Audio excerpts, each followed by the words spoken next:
কবিতাৰ শিৰোনাম মমতাৰ চিঠি, কবি হেম বৰুৱা।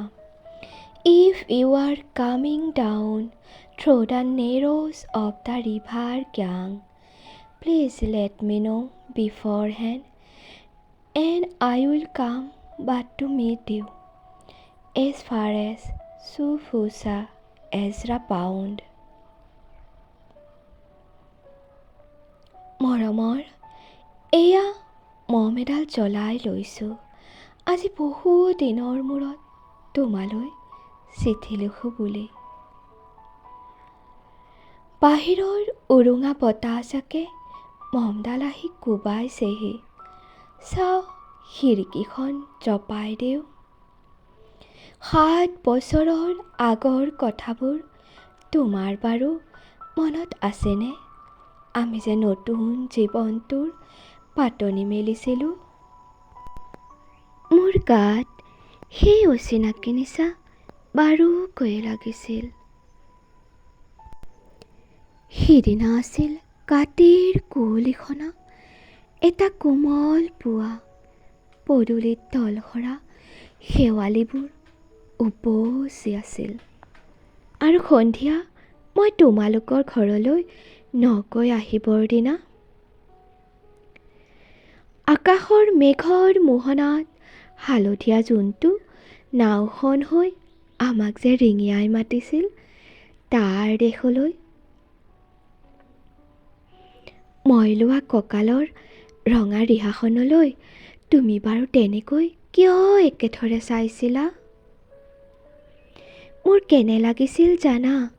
তুমি যেন কোনোবা দূৰ বিদেশৰ স্বপ্নাতুৰ আলোকৰ মানুহ, আৰু মই যেন তলসৰা এপাহ শেৱালি। সিদিনা মন সাগৰত মোৰ এৰি অহা আৰু আহি পোৱা অলেখ ঢৌৰ কঁপনি জাগিছিল। তোমাৰ জানো এইবোৰ কথা মনত নাই? আমাৰ দেউতাই যে চিঠিত লিখিছিল, আইতই নতুন ঘৰখনত হাঁহি মাতি থাকিবি। এইবোৰ 7 বছৰৰ আগৰ কথা। মোৰ সকলোবোৰ পুৰাণৰ সাধু যেন লাগে।